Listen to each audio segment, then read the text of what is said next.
I don't know how you can do that. They've always said how impossible it would be to bring good phone It takes manufacturing to 300 America. hands to make a phone. It has to take zero for it to be manufactured in the United States. That's the key. Well, you know about the buildings with the nets overseas, right? From conception, parts to box, it has to be zero. Or 5 people or something like that. Instead of 305. 5 people what? 300 something people touch an iPhone. Oh, Before to it make it? gets to you. It has to be manufactured in the United States. There has to be 5 people that are able to touch it. So a touch is basically putting parts on, cleaning it, or doing whatever it is. But there will be robotics that will take over. I don't know if they've got it yet, but it's coming. I'm coming. I'm coming. You can't stop me. You can't stop me. I'm coming. Yeah. I don't even know where to go with today, man. It's just. I feel the urge to avoid politics and I feel the urge to avoid religion, and somehow the whole world is just sucked into it over and over. I'm surprised you're surprised. I'm surprised that y'all's generation took your foot off the gas because it was good. When was it good? Oh, tell me how your childhood wasn't the best. We were kids. We didn't have to worry about World War III, and because Well, we were kids. They didn't worry about it either. They had the Cold War. That's about we it. didn't worry about it. Yeah, no, it's the worry that it's a. You know what I think? I think it's just. I hate to say it. It's fucking news. It's fucking news. Yeah. I was looking. If you want to get away from news, that's a great thing. Yeah, but who does? Think about Seems it. like ever since 2016, when Trump started to run, it's just been more and more and more and more and more and more. Before that. I mean, I guess Obama kind of lit it on fire too. Yeah, a little dumpster fire there. No, Obama was. I got to admit, a boring. So. The worst president ever? I agree. No, No, I would. Why would you say no? Because he had a terror group on purpose. The only thing he wasn't that fucking entertaining was pretty boring. There's the only thing I like about him. That's the only thing he was missing. He totally tried to get rid of the healthcare system. He tried to fix the healthcare system, but he fucked it up. By forcing it on people? No, dude, I was paying like $400 a month for insurance. After Obama's, I was paying $900 a month for insurance. Yeah, because they tried to force it on people, or force the companies to. He screwed it all up. What I was hoping he was doing is get rid of the insurance companies. If we got rid of the insurance companies, everything would have been copacetic. Because his idea was to get rid of the insurance companies and have the 3 plans that you could have for America. But he found that they were just too much. 3 plans were just too much. And then they started jacking it up and jacking up. They started jacking up on anybody that was moderate income. You know, I did this little Google or Grok search before, back and forth. You know, they say if we made healthcare public, it would cost us less than it does, being that it's private. Oh, it'd be immensely less because you cut it was like 3 trillion to like 5 trillion. But it would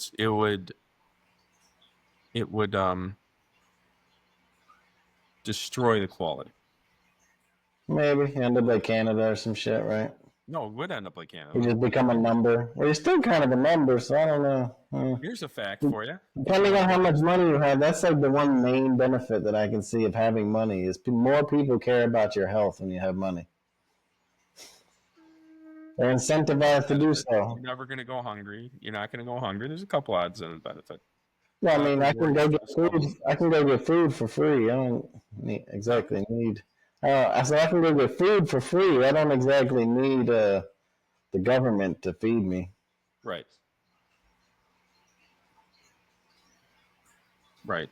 But what I was trying to say about the healthcare system in Canada, Love Canada. For our Canadian listeners, thank you. I have no idea. I know nothing about it other than what I see. I mentioned this before on other shows. A friend of mine, her mom got cancer in Canada, and they said, which chemo would you like? Like, we've got hundreds of chemo to choose from. Would you like the one that your hair falls out, the one that your hair doesn't fall out? That's your two choices. And if you were to tell American doctor, like, there's hundreds of choices.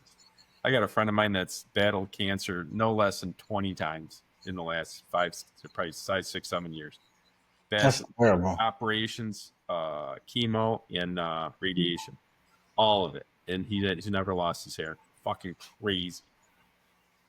Why so many times is it coming back? That's crazy. I don't know. Cancer is, he got rid of it, cancer free, and then it comes back. He drinks a lot. Probably not a great idea. There's your immune system shot. So, and plus the chemo doesn't help. Chemo kills everything. Yeah. But you figure once you did it, then you could bounce back, hopefully. But well, if you take care of your body, man. I've seen, I hate to say this. I got a friend of mine, good friend of mine. You get the jab? Did I? Yeah. No. Okay. A friend of mine got the jab. Did you? Of us did. Only one of them. Huh? Did you? No. I didn't need it. So because you said that's why you said you got it and was over it, so you were just banking on. I was one of the first ones before the shot even came out. Banking on the immunity. I already had it, and they're like, "No, you got to have it." And I'm like, "No, I know one thing. Once you've had it, you know how to fight it. That I know. You can try and bullshit me around all that." And then I remember they really tried to make nature seem quite feeble and incompetent, didn't they? They try that on everything. Well, the state always wants more dependence. Correct. That's why they're at war with free men. Right. How do you get control of men? Here. How do you get control of women? Well, so this is the line. So you must convince men, and you must make women feel safe. Yes. And that's how you get votes. That's how you get votes. Which is why women voting is negative. Canada. Let me get back to the state in Canada. I heard, and please everybody check this out. Everything we say, I want you to check it out. There's 78,000 people that died in waiting for treatment in Canada. 78,000. And Canada doesn't have a lot of people. I think it's got like 6 or 8,000 million. Hey Siri, how many Canadians are there? If I was guessing 50 million. Nice guess, 41. 41 million. They got so much space though, man. Huh? They got so much space. But it's cold. Yeah, I don't know how much of it is inhabitable, right? But 90% live on the line in America. No, it's pretty. Well, it's like I think most of it's like the eastern half and the southern half is like most of it. Right. Yep. Well, it's most of it's 9% on the 10% of Canada. They're trying to get as close as they can to us. It's got a lot of resources. It's got trees. It's got oil. It's got gas. It's sap and syrup and. It's got syrup. Horrible. It's got surf. Yeah, got all the key ingredients. I was looking up some stuff recently about because I was arguing with my friends about it that America should just become isolated. Fuck everybody else. And we can't do that because we need stuff. We're one of the few countries that can. I know. And they were like, wait, what about food? We don't even have beef and stuff. And I'm like, dude, y'all are crazy, man. So I looked it up and we could easily feed everybody. That isn't even close to a thing. We're one of the biggest exporters of fucking food in the world. Yes. Only thing we would have struggle with is like a couple of the premium parts, premium things, I would guess for like cell phones, maybe although they found that lithium deposit in Arkansas. It's supposed to be huge, so I think the battery thing's going to turn around. if Tesla has its way, they're going to go to aluminum calcite, which is Aluminum? going to be insane. Why? Well, A, it's going to I'm cost. interested in this from a Right. performance perspective. Right. Do me a favor. Pull your microphone out. Put it on the table. I want to see something. It's like really loud. Now say something. Really loud? Oh, that's perfect. It was reverbing. It was so loud. Oh, okay. Well, I could turn it That's down. perfect. No, that's I might perfect. as well just leave it now, I guess. No, that's perfect, dude. It's not reverbing. Okay, cool. I should have let me know sooner. So Nick, what is it? But I want to know about this aluminum thing. Or something like that. It was aluminum one. Once you go to aluminum, think about this. Aluminum is one of the most readily available materials. Yeah, this is why I'm worried about it for performance. Doesn't seem like it's the. So they lie every time, but they say it gets longer range and charges faster, and there's no. Whatever. Dude, I've been lied to my entire life.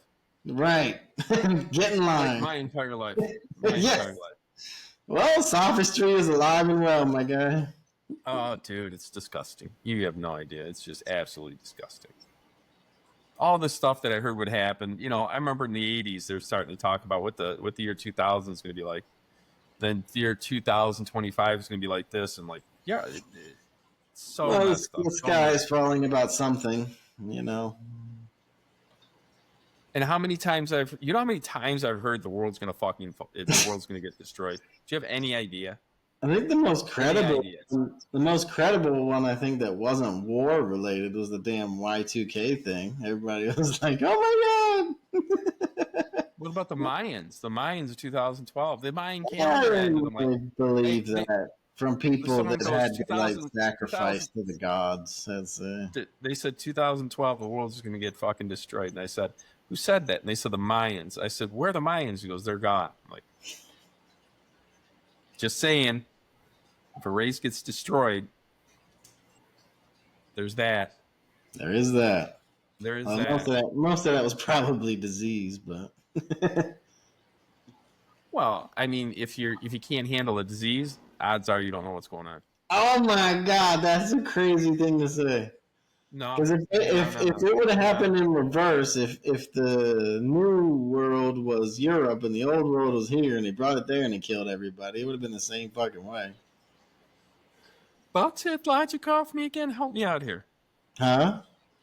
Bounce that logic off me again. Oh, so when they came over here, they gave everybody disease and came back, and everybody was gone, right? Because they died because they had no immunities to it. I don't think they intended it. If you can't handle, I don't think they intended it either. But it's like if you flip that though, and they came from here and went over to Europe, the same shit would have happened over there. Wait a minute. Let's think about this. If English, if people had South America, listen. If England came over to Spain or to Mexico and then killed everybody and then they left, right? If the Spanish or the Mexican people went over to England, they would die from their diseases still. The Spanish wouldn't bring over disease. I'm just saying, if you flipped it, if the people of the Americas were the main people of the world and they had immunities and then went over to Europe where there wasn't as many people or whatever and they didn't have immunities, the same shit would have happened. Yeah, pretty much. I thought you meant it would have been different but it would have been the same if the immunities were stronger with the English. What I'm saying is, no matter who you put this foreign disease on, it's gonna fuck them up.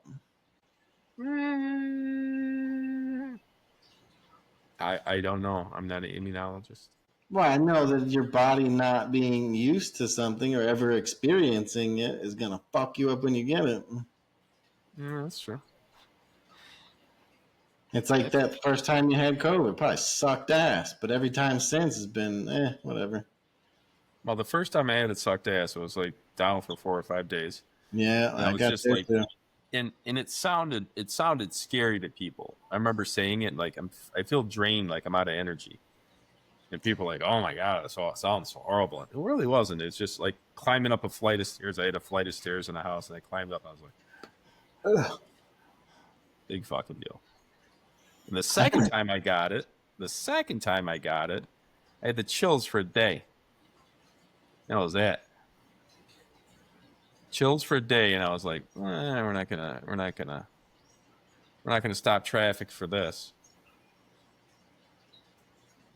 I don't know, something happened to me during mine. Because I had like I don't know how serious it is, but I got a back injury from forever ago. And when I got the COVID, it seemed to really harness in on that one spot in my back. And Really? just forever ratcheted up to where it was like so tight. It was, dude, it was messed up. I almost thought about getting like some icy hot and shit. And I'm almost like a How does your back now, though? Charlie horse or something in my back kind of thing. I get Very those. strange. I get back pains if I lay down a certain way now. Well, how's your pull up game? Back to the shot. We're talking about the step. How's your heavy lifting game? I would ask, really. My heavy lifting game? Mm-hmm. There's actually no replacement for your body for lifting heavy things. Like let's say 1 to 5 rep max range. I do 10. That's 10 too many. I'm up to 10 pull-ups. On the pull-ups? Yeah. I'm at 10. like we were at this conversation. I got the 6.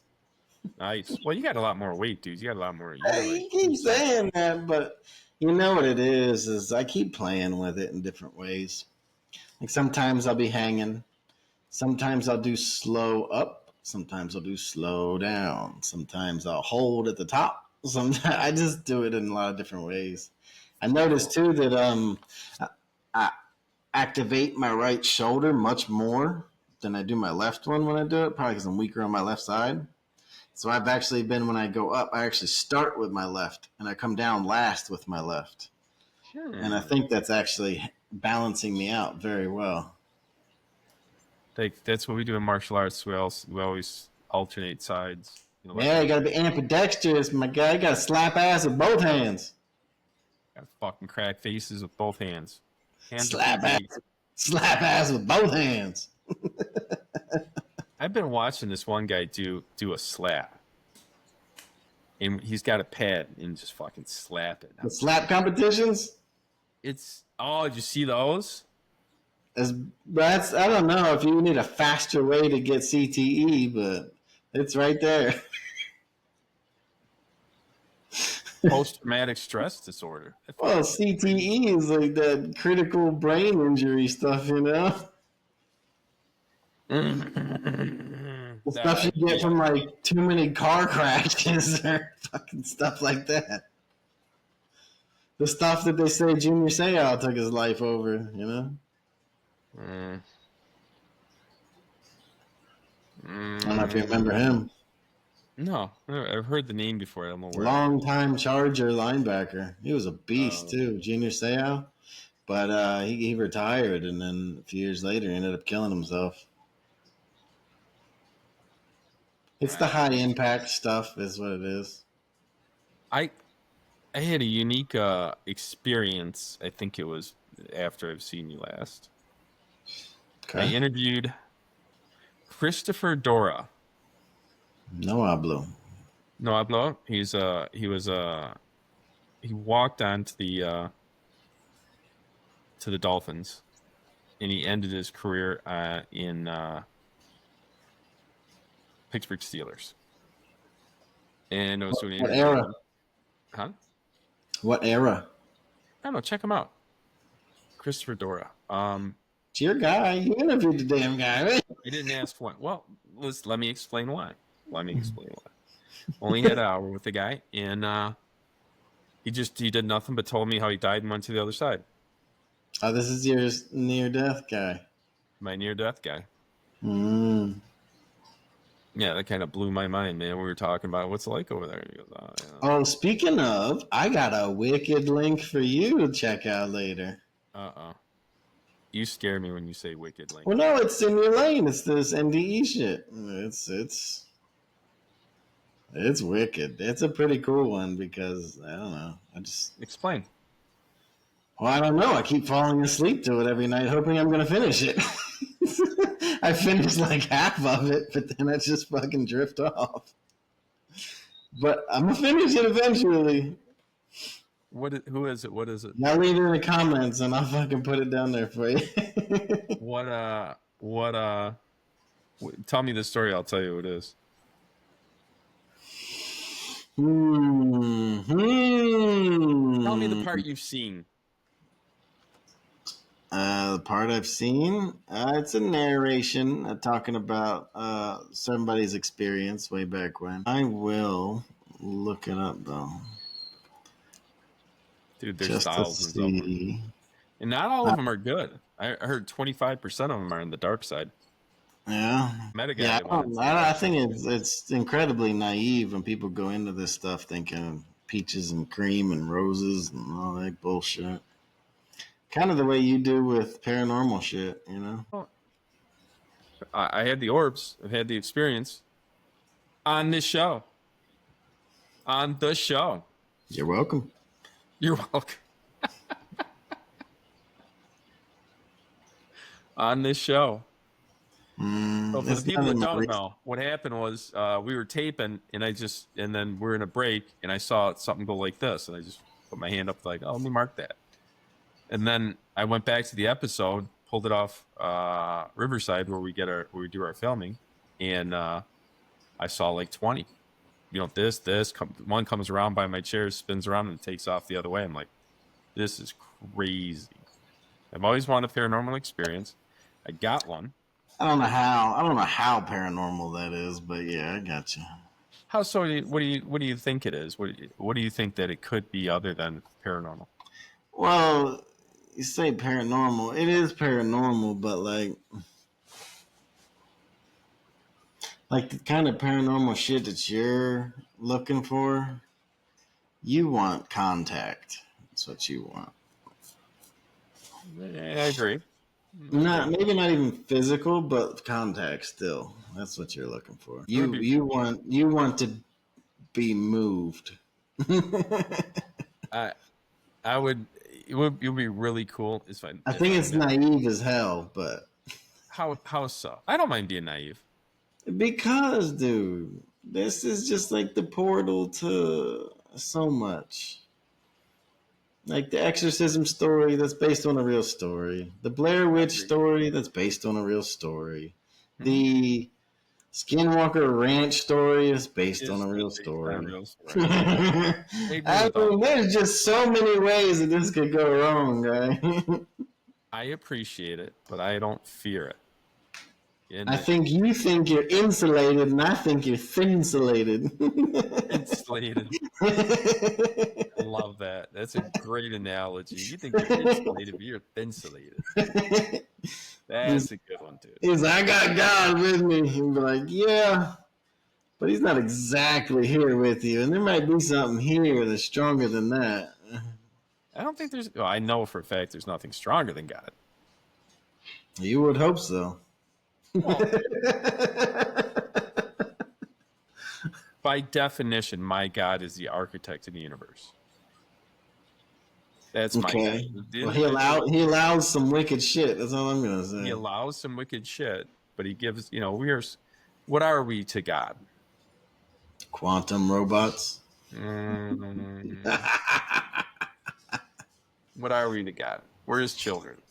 And what are we to God? Well, this is an interesting take, actually. A lot of people really want to think that he gives a fuck about us, but it's not exactly evident when you see the wickedness. I disagree. I kind of disagree, but it's not exactly a clear-cut given like everybody seems to. Right, but that unclear cut is what makes life exciting. Yeah. Well, free will, right? Right. Now think about it. He said the wages of sin are death. Here we go back to religion. God damn it. Well, let's not. It's just an analogy. No, we can touch it. We'll touch it. We'll touch it, and then we'll put it back. We'll put it back after we're done. Until we need it again. Anybody's definition of the creator of the universe would have to be God. It's simple. Well, hold on. It's simple math. Here's the Hold simple on, math. now. Here's the simple Because math. your boy, Peterson, is kind of destroying that, I think, in a way.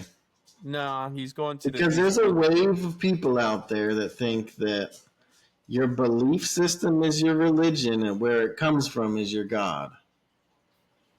Well, he's saying that your highest archetype is God to you, whatever that is. Your highest archetype for whatever you do, your top thing is God.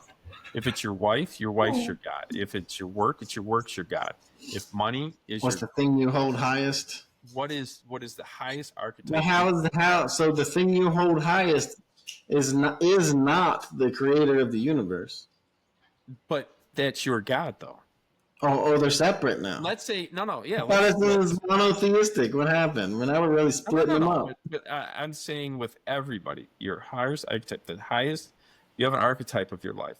That's what this kind of is, you know.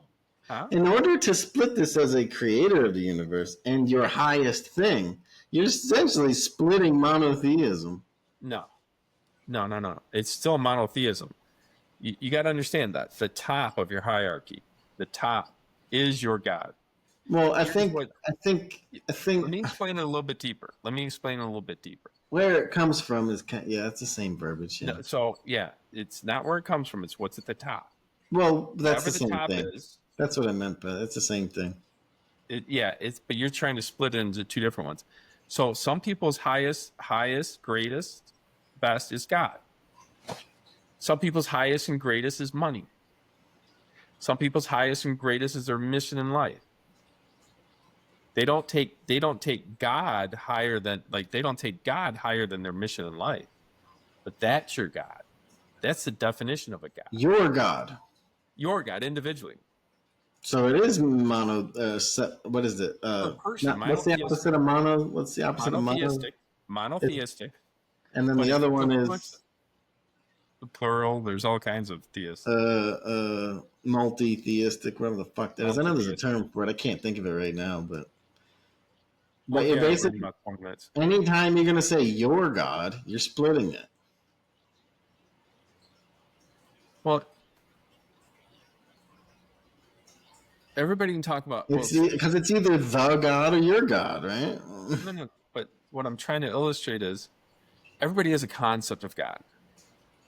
You can define God by the creator of the universe. The simplest explanation is or your highest aim, apparently.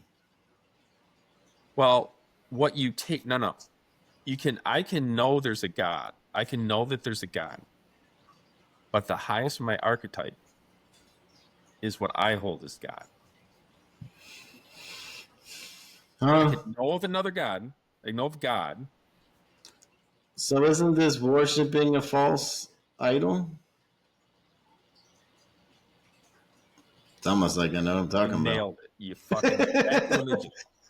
Back religion. I wanted to explain without religion, but you keep throwing me back. It's fucking religion. It's fucking branches of the same tree, I guess. I don't fucking know. Well, trying to explain without religion is harder, is what I'm trying to illustrate. Try to explain God without a belief system? Yeah, I bet. It'd be hard not to worship something. I think that's so stupid, though. It's so redundant when people do that. I really don't like it. I can't really disagree with it when they say that about your belief system is essentially your religion and the highest thing you hold is the God, right? I can't really say it's wrong, but I think it's so...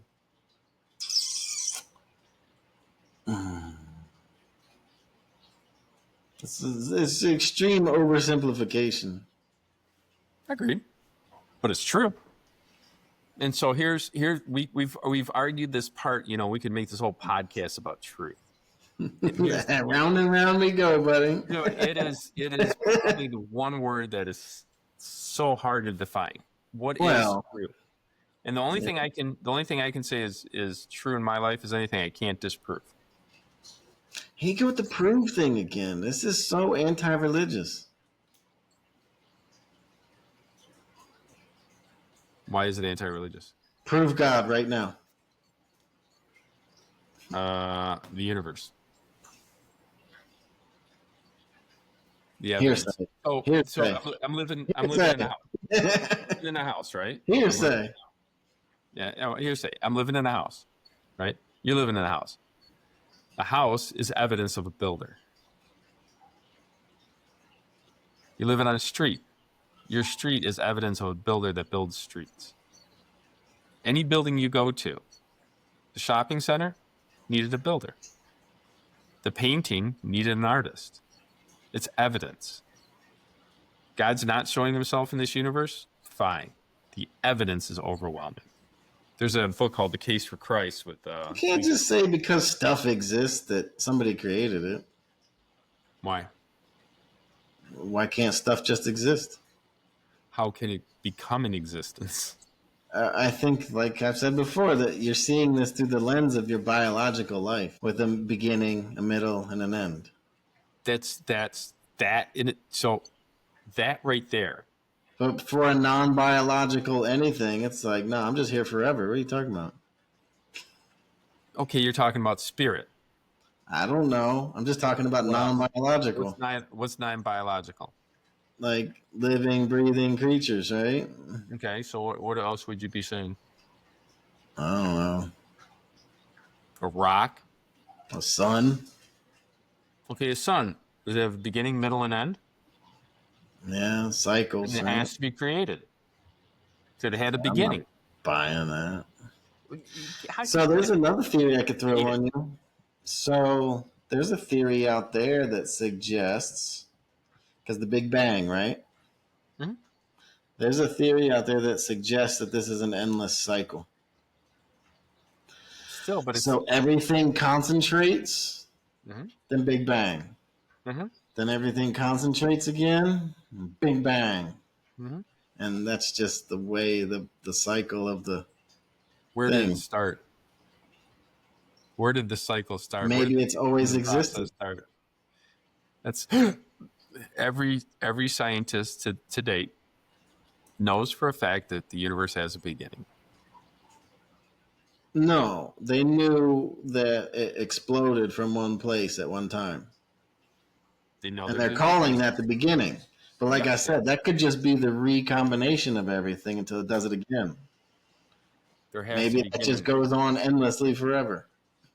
With time, there has to be a beginning. And time is not all the same in different parts of the universe, just so you know. There's black holes that suck in everything, even time. Well, they have found matter closer to the source of the Big Bang, they say, that is younger than some stuff that is farther away. Bounce it off again? So they have found things closer to what they perceive to be the origin of the Big Bang. They have found stuff closer to that is younger than the stuff, some of the stuff that's farther away. But you would assume because the thing blew it away well, they said because you would presume that the thing that blew it away, the stuff that's farther away, would be older. Shouldn't it be the same age? Maybe I said that wrong. I don't know. But basically, it's backwards from. They found things to where it's backwards from the timeline that they would suggest. Let me give you a tip. What I think I learned about scientists their whole life, they don't know what the fuck they're talking about. It's the weatherman. It's all theory. It's the weatherman all over again. It's the theory. It's the rubber man. Remember the Tim Allen joke, right? Which Tim Allen joke? The only Tim Allen joke. Which Tim Allen joke? He said, the weatherman. He's like, the only guy I know that could be wrong 50% of the time and still keep his job. That's true. It's like a scientist. Well, I just saw how many times they've rewritten science, and it's like... Well, even current science. This is the data thing that everybody struggles with so bad. Because there's scientists come out with a report. And so what? There's a scientist that contradicts that report too. So, I mean, what are we going to do? That's how they peer review. You know how they peer review stuff? Yeah. Scientist comes out with something, and he makes a claim. He makes a argument. Then he makes the evidence. And then he puts it out for review. And all other scientists have to either concede or rebuke it, right? See, now So that's either the prove link. it. So not proving it proves it. What are you talking about? So it's the process of peer review. I'm a Right. scientist in molecular biology. I Okay. come out with make a theory, make a paper, put the evidence to the paper with other evidence, evidence based, we'll say reports or surveys or whatever I'm backing up this evidence, and I throw it out, and it's not really throwing it out in the world. What you do is people in my molecular Yeah, biology I know. industry that are the best, I send it to them and say, could you look at it, shoot holes in it, and see if there's anything wrong with it? Yeah. And that's called peer. That process is called peer review. So Right. basically, if what they say is nobody can dispute it, they'll consider it the strongest argument for fact. That's kind of dumb. How else are you going to prove that? Okay. What are you gonna say? Next, you're gonna tell me silence is consent. Actually, you're right. It is. Oh, really? Well, if you're making a Many statement, people are going to jail with such a claim. I don't think they're going to like that one. But silence is consent, as opposed to science. No, it's the Sagan thing. Extraordinary claims require extraordinary evidence. If you made the claim, it's on you to prove it, not for somebody else. So you got the evidence, you got the reports, you got the evidence. Could be building a molecular biology. You ain't gotta get in the weeds. It's fine. If I'm building a nanite, a little robot that can go around and fix human bodies, and it doesn't, now you got to just prove it. That's my point. Well, this is kind of, I don't know. It's just a weird thing to say as a religious person, I think. I agree. And I heard that atheists stopped atheists preaching atheism. My judo fucking instructor, he's kind of about your size. He's a little bit bigger, so he's harder to mess with. And I grabbed him and I pulled it, and I just kind of didn't do it 100%. And he's he goes, "Got to have faith in the technique." And I just sort of looked at it for a second.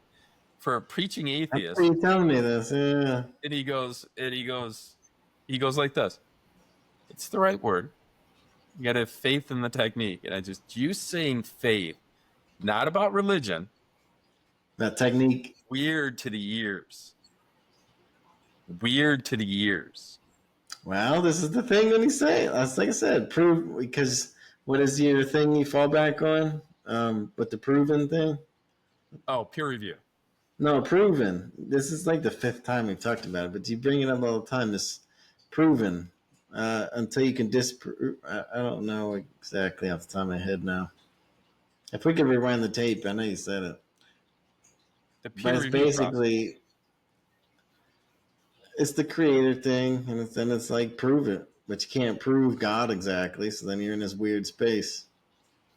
You can't. This is the greatest. He leaves the argument out there, which is insane.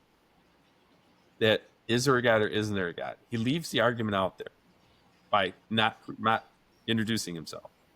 And someone said a long time ago, I forgot who it was. I think it was Constantine, the movie Constantine. He goes, "Let's just say God and the devil made a wager, and you can't prove it.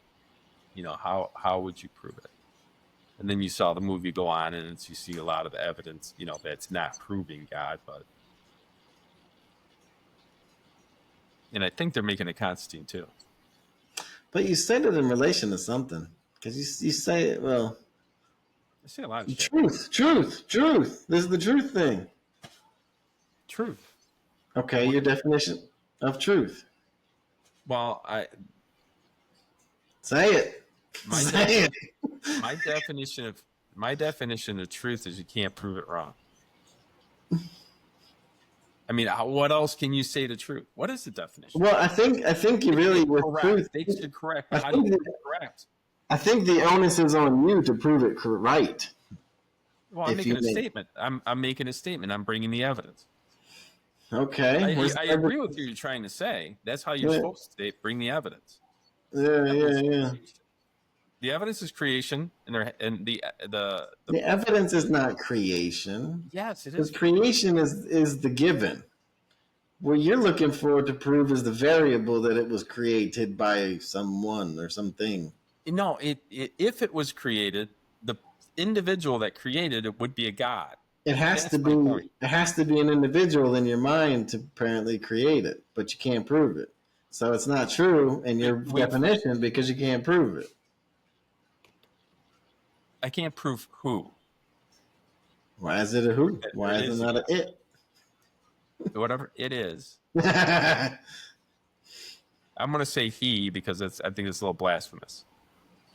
He, because it could be a different creature. Well, I bet it's genderless. I agree. So why you say he? Because the best way to describe God, in my view, Father. Yeah, in the level of a father. That's because you say creator, though. If it wasn't creator, you wouldn't say father. You'd be like stranger. Well, how could things come into existence without creation with time as a factor? Well, this is why you hang on there must be a creator thing. Hey, Siri, what's the definition of truth? I could look up truth for you if you're that on it. A quality of a state of being true. That's adding nothing. Thank you for nothing, Siri. That's what I said. The meaning of truth is subjective to interpretation and depends on the field of inquiry, including philosophy, science, and religion. In general, it can be defined as conformity with fact or reality. It's kind of just saying what Siri said. There's philosophical theories of truth, which I'm not going to get into. Scientific truth. Well, it's the same thing. What is their definition? Religious truth. Okay, so let's do these two. Let's do scientific truth. In science, truth is understood as dynamic, objective knowledge based on observable, reproducible facts. And this is what you're kind of saying when you say prove it. Mm-hmm. Or the truth should be provable. Right. You mean that in a scientific sense when you say that. But this religious truth is really what you're meaning when you relate to God. In many religions, truth is considered an absolute and inseparable from a specific religious belief system or divine being. That is hella subjective. So you're basically trying to prove the subjective of God with the objective of science, right?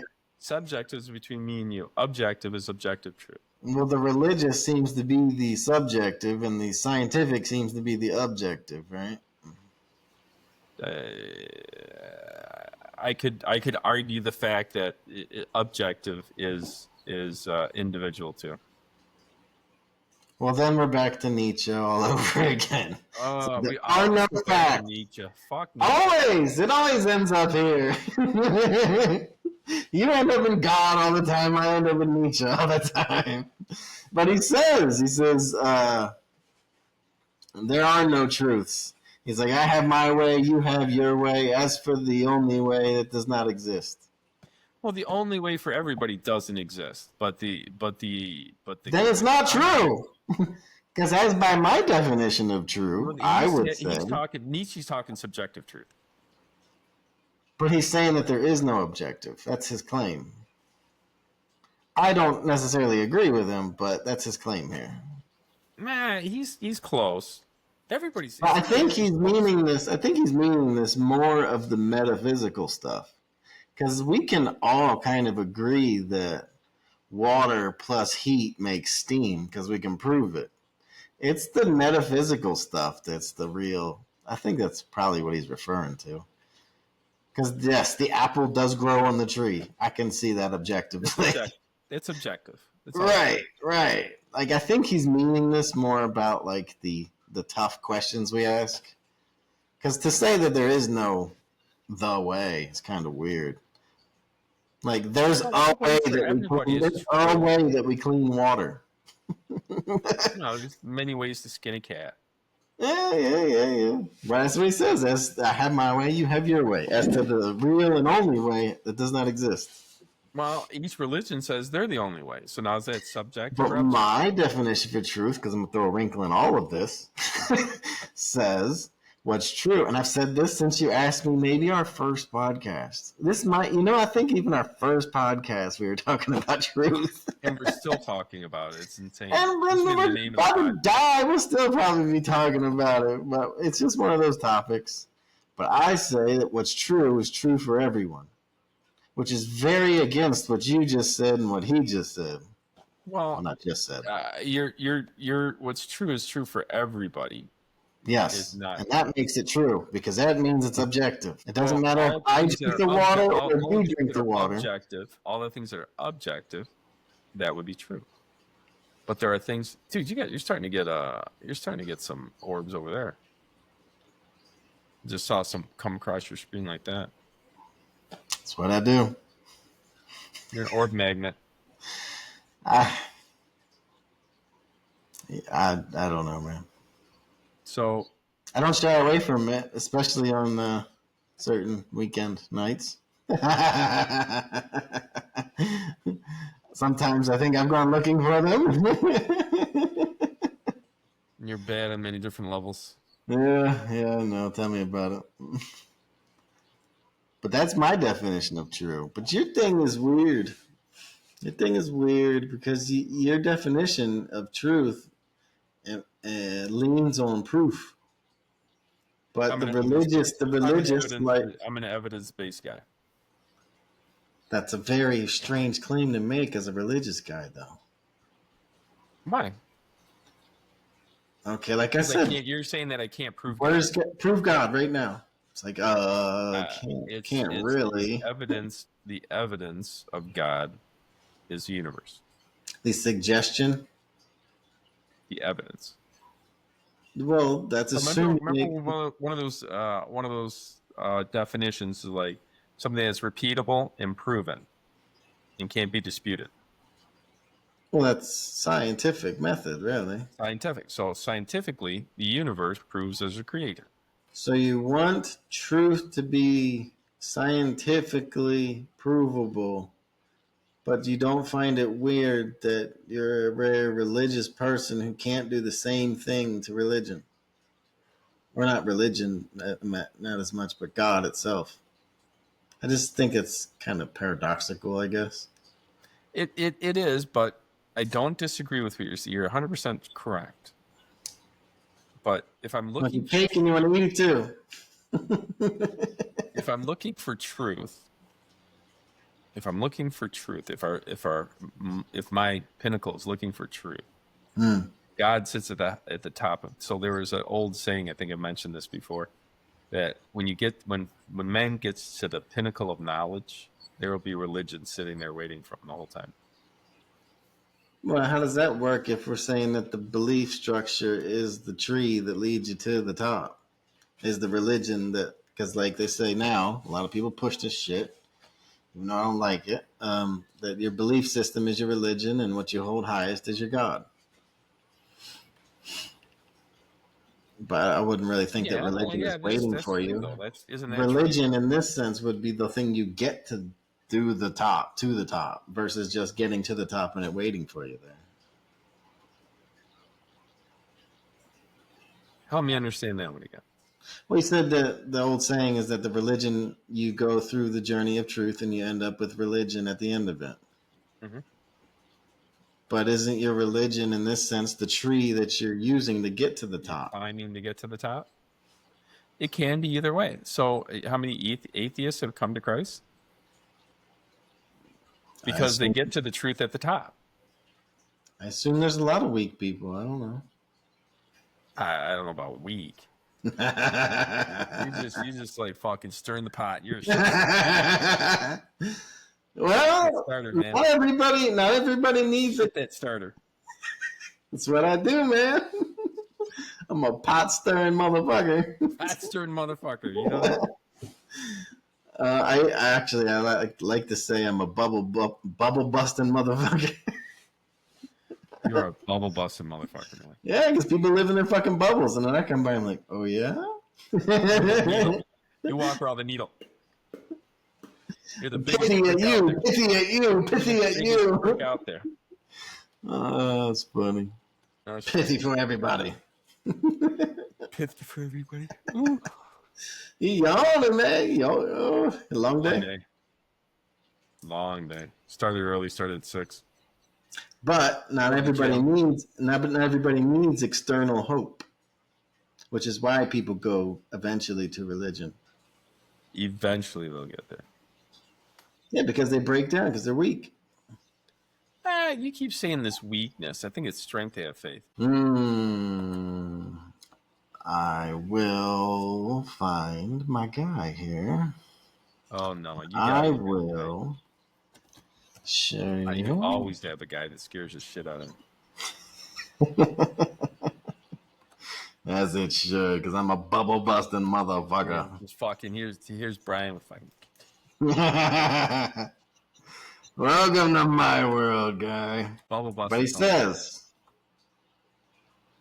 "Up, can he see? There are those who scoff at the schoolboy, calling him frivolous and shallow. Yet it was the schoolboy who said, faith is believing what you know ain't so." Faith is believing what you know ain't so. Mm-hmm. I don't agree with that. Well, he's pointing out that the smart person is the one that's asking for proof, and you're saying faith. And it's like, well, these are at odds. Not you specifically, but the religious type, right? Well, I mean, I can, like Charlie Kirk said, I back all my statements with facts, not biblically. So, No, that's good. Well, it's just the way I'm built. It's not me. It's it's not like I want to do this. It's like I gotta figure. Like I figure stuff out. I gotta figure. So with that, you're not trying to be the one.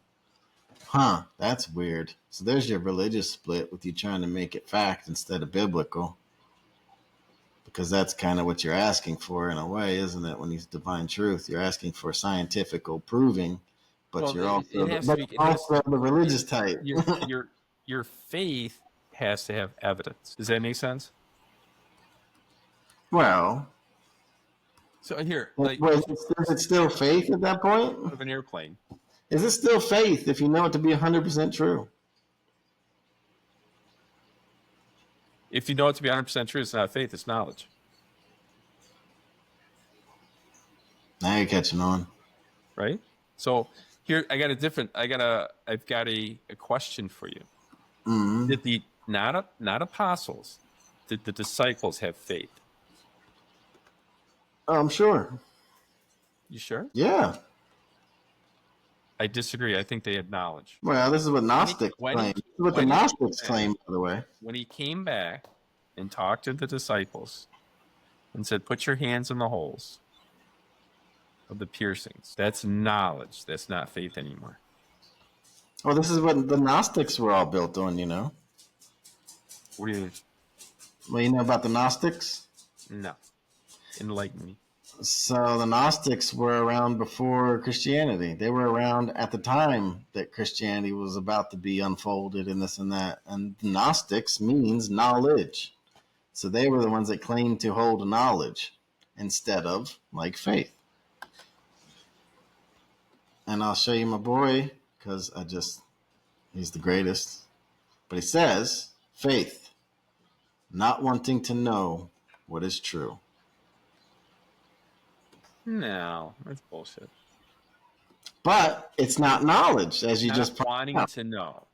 No, I think is the word here, isn't it? Yeah, argue with that. Not wanting to. Not wanting to is a misleading statement. Well, believing in the unseen. To have faith is believing in the unseen. To have faith in lieu of knowledge is kind of not wanting to know what's true, isn't it? Because no is the word here. You kind of try to dance around the word no, but we just pinned it a second ago. Yeah. I don't like you sometimes. It's hard to argue with Nietzsche, man. No, it's not hard to argue with Nietzsche. It's not okay. He's got a lot of great points, but there are some things that is easy to debunk. Oh, well, he's clearly wrong on a lot of stuff, too. But, damn, he hit it right on a lot of stuff. I mean, that for his knowledge base and what's wrong, that we can prove now that back then they couldn't prove. I mean, come on. What do you mean? He said there was no objective truth. Like I said, I think he was meaning this more of like meta things more than like, yeah. I agree. He said a lot of things though. He believed in master morality. I don't think master morality is the fucking answer. But he was railing against slave morality, which is a giant problem. Thank you, Christians. And now we have to deal with that. But I don't think the answer is master morality either. Because that's where his Ubermensch comes from that master morality. His Uber what? His Ubermensch. You know about the Ubermensch? You know about the Ubermensch? No. That's like one of his biggest things. Ubermensch. Huh. Ubermensch. Really? It's like a fucking Superman. Oh, I can't find nothing for quotes on him with the Ubermensch. So Ubermensch is basically the overman, I think he calls it. It's the Ubermensch. It's the overcomer. It's the overcomer, and by any means necessary, almost. Not Machiavelli that bad, but like hard nosed, you know. That'd be me. Yeah, well, get with the program. Ubermensch. It's the overman. It's the overcomer. I am never a conformist, so sorry. You did. You called it religion. No, that's different for me. Oh, that's different, though. That conforming is okay, though. No, I don't believe everything the Catholic or the religious people say. Well, yeah, I've noticed. That's good, though. I don't agree with. Well, there's obvious contradictions, and I love the Catholics, but when I was a Catholic, I would call my priest father, or my priest, and instead to call no man rabbi or father. You only have one Father in heaven. When Jesus literally said that, but yet my religious person in Catholic Church is called Father. I mean, when it obviously says that you don't do it, that's an issue. They have an answer for it, and I don't like the answer. I never liked the answer, but I forgot what the answer is. I got another one for you on that. Uh-oh. The shit I look at all day, so here you go. Whenever you find yourself on the side of the majority, it is time to reform. Wait, read that again. When you're on this... When you find yourself... side of the majority, it's time to reform. Right. There's a lot of truth in that. This is one of my favorite guys anymore. Mark Twain, dude.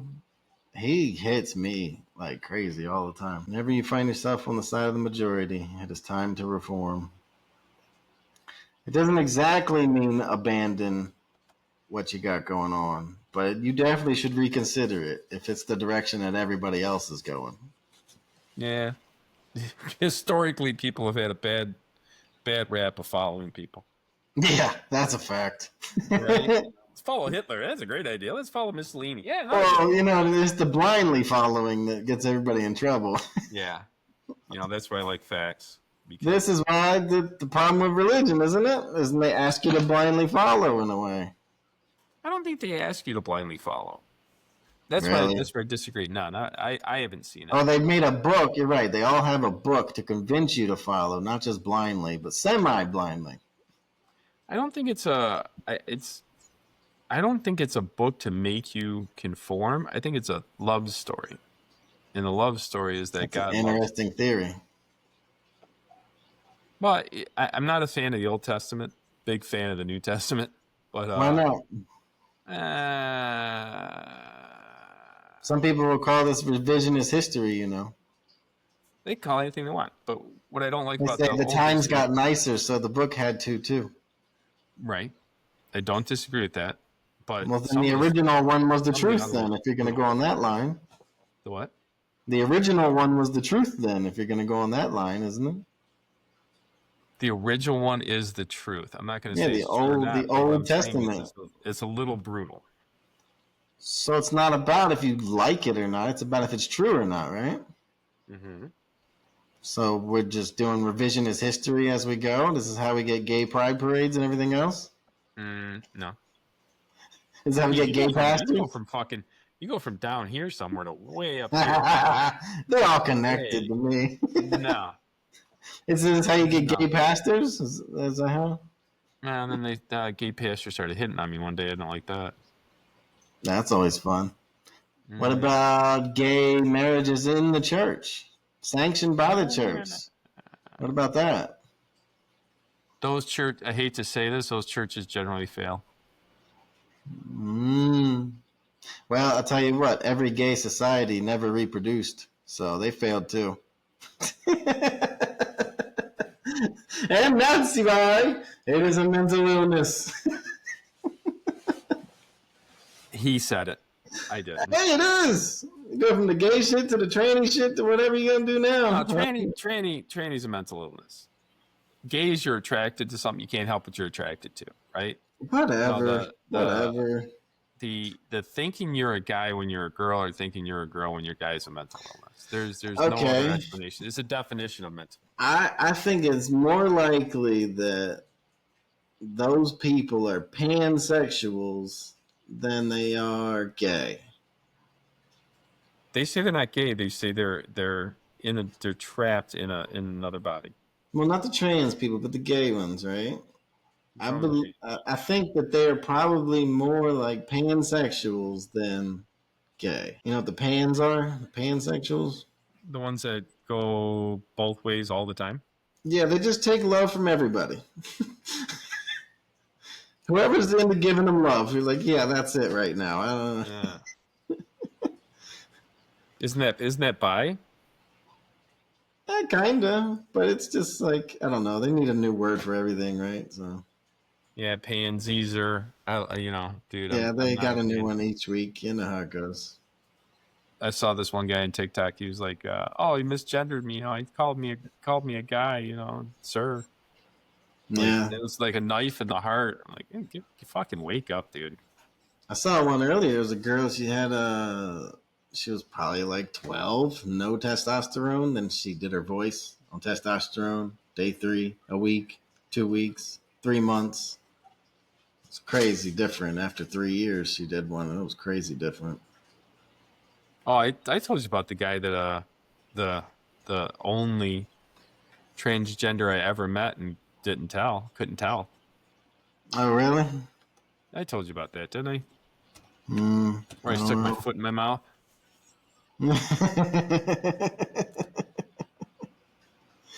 So Bayou is a martial arts place, and it's a good friend of mine's, Ben Dodgens, great martial artist. I met him at the U.S. Open 15 years ago. Instantly became friends, competitors, a nice guy. And then I said, I'm moving out to Florida. And I said, hey, you're in Florida. Where are you at? He goes, his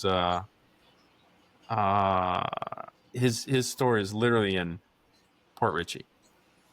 Oh, wow. It's like right here somewhere. The next block or 2 blocks down, he's in Holiday, right? Mm-hmm. So he goes, where are you at? And I said, I'm in Port Richey. No, he's in Newport Richey. I said, I'm in Port Richey. I go, where are you at? He goes, Newport Richey. I go, shit. You're like 5 miles away. So I went and trained with him for a little bit. I met this guy, Jason. Nice guy, a little bit bigger. Good martial artist. He was at the Open and stuff like that. And then one day, come in to start talking to Jason. And maybe I should be, I won't name the name of the place. But anyways, we're talking, and I said to Jason and the son of the person that owns the place, and I said, man, what do you guys think about women, these transgenders going into and fighting women?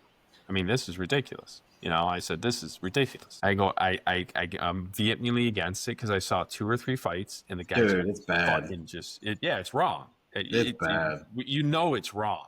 They're crushing bones, and there's people are looking the other way still. It's crazy. Well, they're idiots, and that's all over with them. They're setting these girls up to get jacked up. Is what they're doing. And I said, so what do you guys think about this, right? Because that's ridiculous. I saw all the fights I could see online that were transgender. It was ridiculous for allowing them to do that. And then the son sort of looked over at Jason and then Jason goes, well, me being a transgender, I think I can answer this. Please do tell. He goes, please do answer. I was like, because if you fucking disagree, we're gonna have problems. I go, he goes, the Olympics have a quota. The quota is just basically 3 years of on the medication, like you said, the girl turning into a boy's voice. That it has to be a time frame, and you got to make sure that you have it, and then you can compete. I'm like, still don't agree with you, because here's a fight. I showed him a fight. It was 36 seconds. Guy beat the shit out of the girl. Yeah, that's bad, dude. It's real bad. And I go, you agree with this? I don't know how long he's been on that. I don't. What the fuck? It's conditional. I've been in there for 4 years. Yes, it's conditional. What? And then, I know. And then I left, and I called up the guy, and I said, "Hey Ben, yeah, you know Jason, right?" He goes, "Yeah." I just stuck my foot in my mouth. Could you do me a favor? Was he a guy, a girl? He goes, "Yeah." Why didn't you tell me that? I just stuck my foot in my mouth. And he goes, "Oh, I didn't even think about it." This guy he had hair on his face. I mean, and I met him as Jason. I don't know. I don't even know what his other name was. Julia. I don't know. I can only call him Jason and call him him. But then he told me later on he was getting an upper surgery. I'm like, what's an upper surgery? And he was getting his boobs removed. So he's transitioning from a man to a woman? Is that the... woman to a man. Oh, so then you could have invited this person. Let's go blow for blow and see who breaks first. Would not have been much of a fight. We're not. I know, but it's like you can't reason. I could have said, how long have you been doing it? More than 4 years? Oh, then let's go at this. But that's just not right. That's messed up, man. This is what we're dealing with, though, right here. It is what we're dealing with, my friend. See this? This lady wrote a book on it in 2020. Oh my God, irreversible! It is irreversible. This is the one that you'll see everybody really quoting, like the Petersons over the years and everything. So this book goes over some of these. I believe there's a lot of these girl to boy transitions, and then it details them and it follows them in certain periods, right? So they'll go over them years later, where a lot of these people regret their decisions they made. Mm-hmm. But you can't go back after you've done these things, these hormone replacement therapies, these whether castrated. I don't know exactly how detailed the surgery. The guys get castrated, and then they can make like a thing of skin that looks like a penis, and I don't know. It's a weird world, but they go over in pretty bad detail in here what kind of fucked up things happen in these people's heads when they finally come out of this psychosis, strange experimental phase of life or whatever, strange psychosis. It's a psychosis. You're just not. It's terrible, dude. Matt, let them do what they do.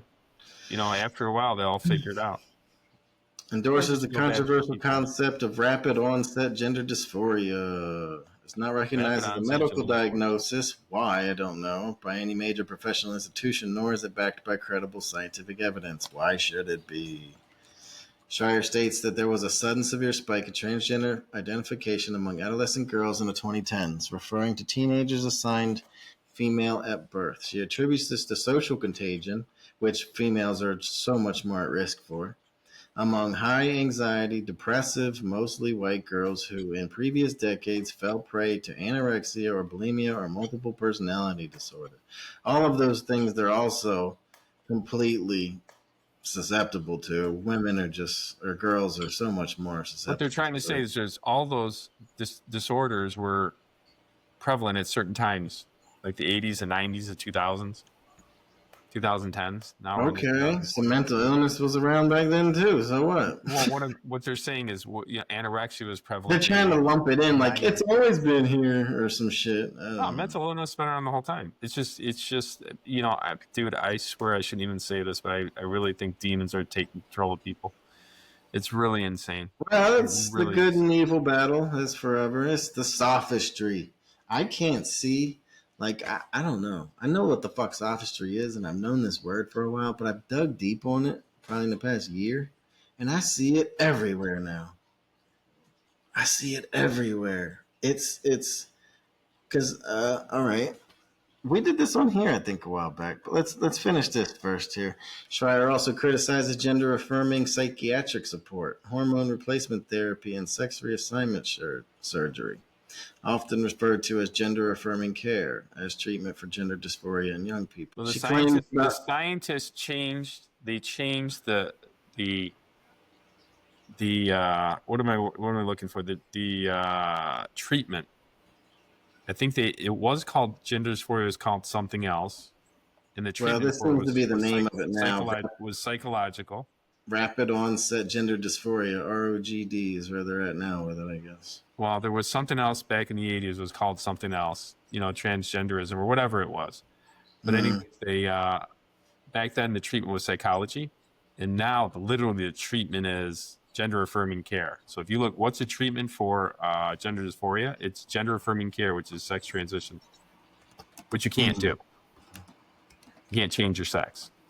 But that's the psychosis has gotten into psychology. So,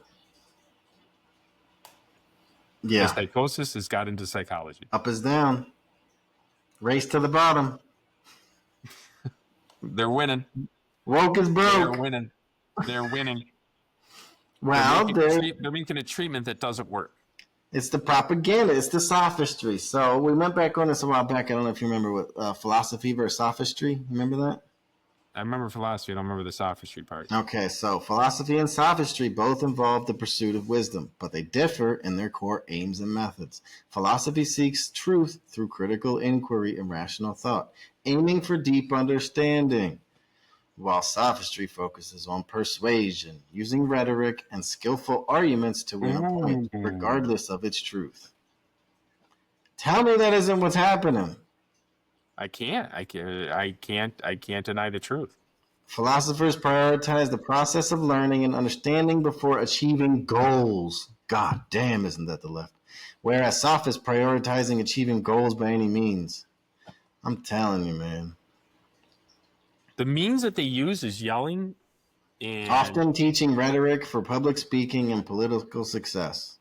Yes. They're just setting people up with rhetoric to get their fucking agenda done. That's all it is. Those things that sound good or like they sound true on their face. So a lot of people are, busy living their lives and not going to look into every little thing to see if it's my body, my choice. Shit like that, yeah. Right? My body, my choice. Even sounds though logical. After you get pregnant, it's not just your body, but sure. It's not your body. It's not just your body. Of my body. No, the part of the body never gets just attached, not a part. That's the differential. Attached, not a part. I don't even know how women can do this shit, honestly. Like the way they're naturally geared, and then to just rip the baby out, or just... They don't think it's a baby. What kind of human you gotta be to even be willing to do that is kind of crazy. And I've seen clips where women are out there bragging about how many abortions they've had. Dude, it's twisted up. That's some sophistry shit right there. Yeah, 20% of women in the United States are on psychotropic medications. Yeah, because the 3/4 others don't take them. You said that. I did not say that. Well, I got the party of girl feels out there, really fucking contributing to a lot of this. Oh my god! Well, girls. That's right. I think that left girls are waking up a little bit. Dude, a lot of them are leaving. I guess a lot of them are leaving after this Charlie Kirk stuff. Yeah, I noticed a lot of people going to church too on TikTok. I haven't been to church. Well, it's the celebration of murder that a lot of these girls on the left can't handle. They're like, no, what the fuck is this? But that's it? It's not the mutilation of children? I thought it was a mutilation of children. I thought that was it. I don't know if there's past the mutilation of children, but the celebrating a murder is is Well, the thing now. there's Is the one probably that breaks you. some.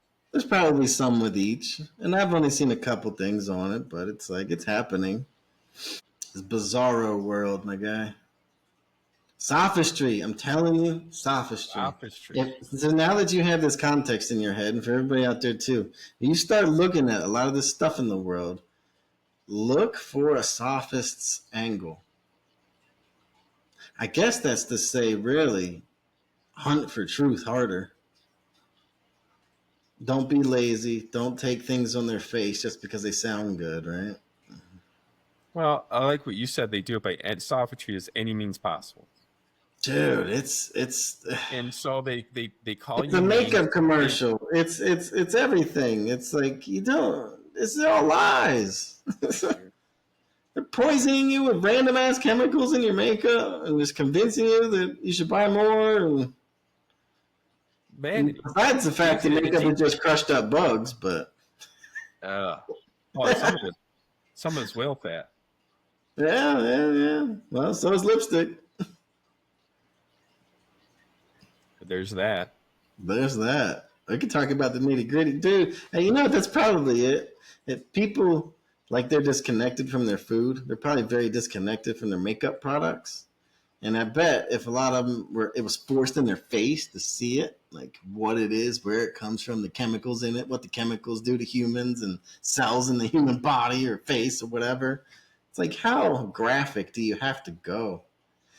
This is it, isn't it? It's the same thing I said weeks before, same thing I said now. You must convince men to buy the makeup or whatever. You must make women feel safe. It's all fear. That's the qualifier. It's all fear. That's terrible. I don't disagree. That's the qualifier. Manipulation to sell your bullshit. Mm-hmm. There you go. Sophistry. Definition. Manipulation to sell your bullshit. I'll just sum that up.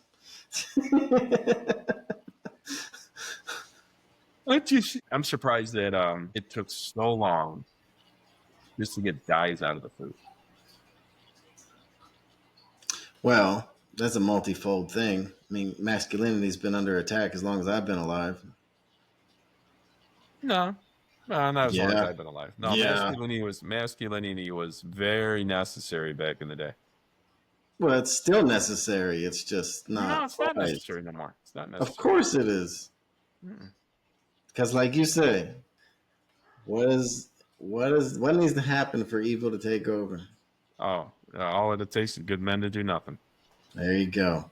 There's your masculine. We're talking masculinity, though. Not There's your masculine.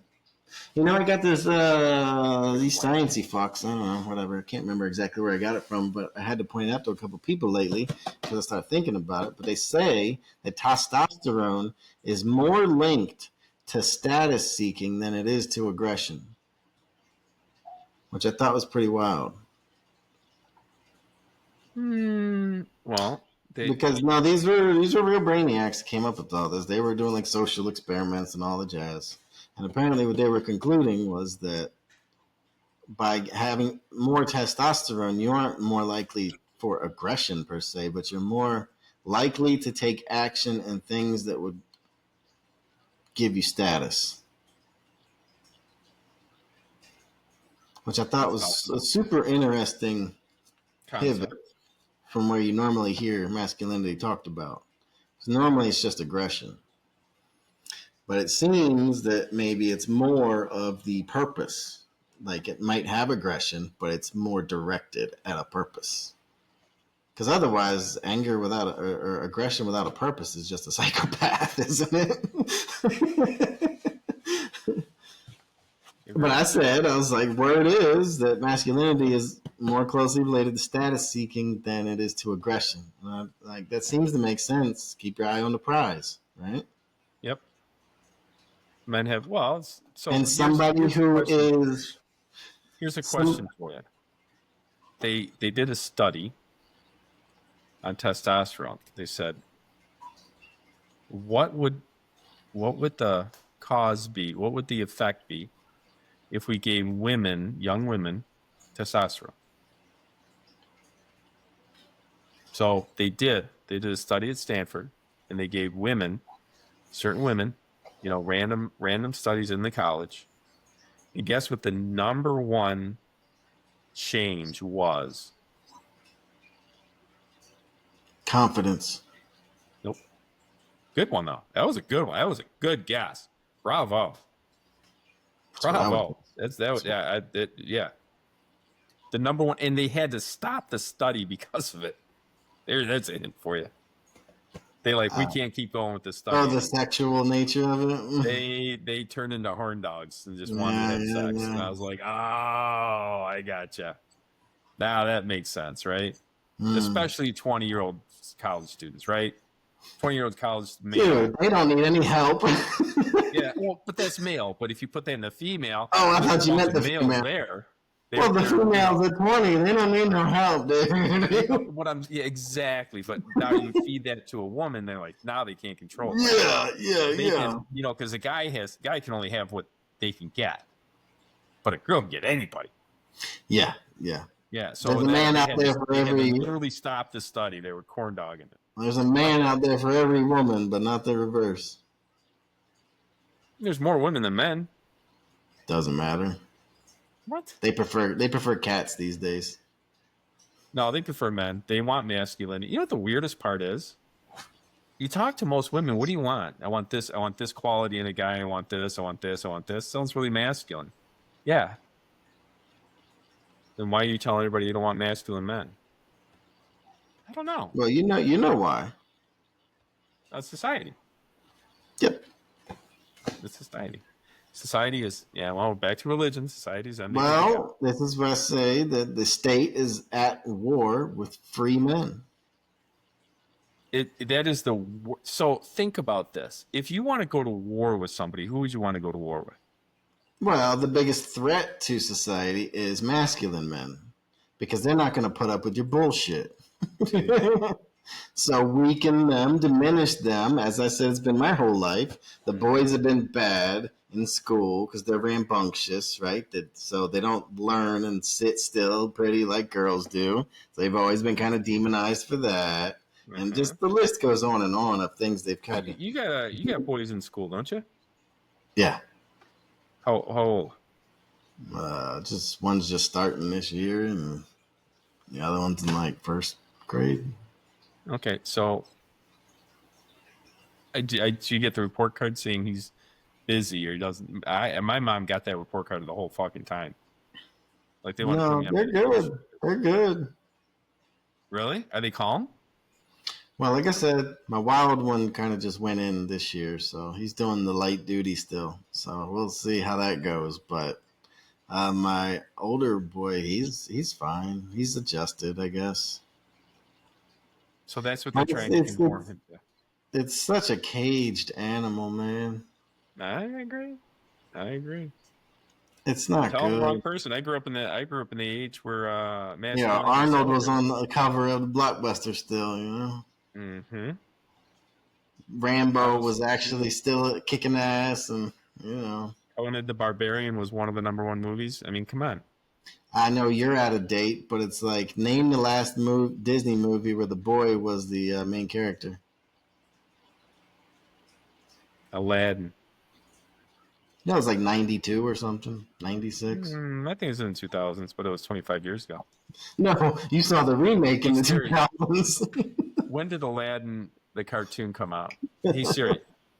When did Aladdin from Disney come out? Shit, 92? I told you, dude. 1992. It's only been a few years. Yeah, count. 26, 27, 28. 8 on top of 25. That hurt. It's only been a few years, though, guy. Don't worry about it. Trying to think, when was the other last masculine? Wait a minute. Masculine? I don't know if there's ever been a masculine, but maybe Peter Pan or something was kind of masculine than that. But I'm sure the man. Oh.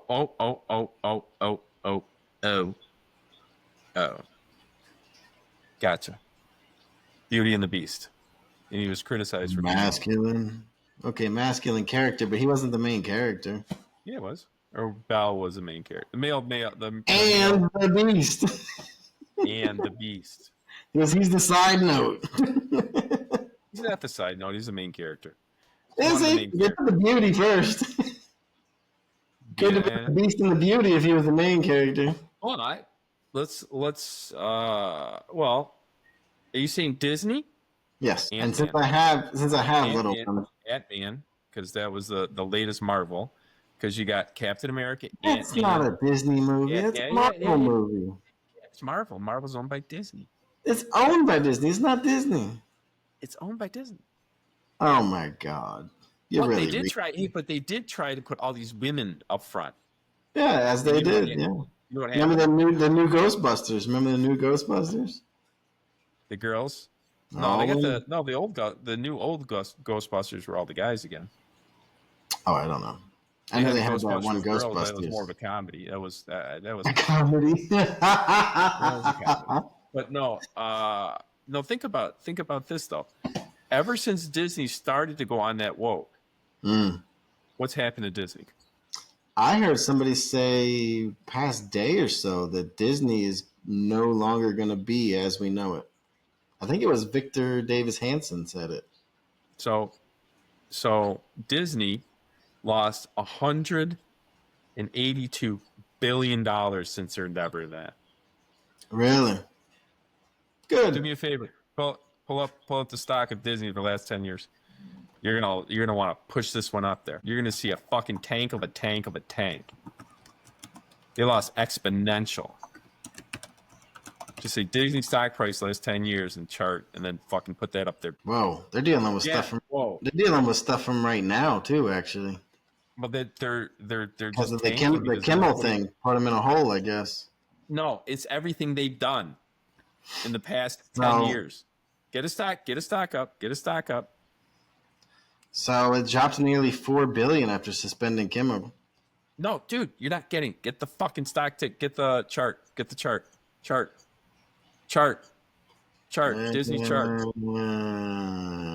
Disney chart. Because I want to show you the link. That's it, but it's not. That's only like a year or so. It's year to date. No. That's good. 181. No, that's not even close. That's the 22nd. Just Yahoo Finance.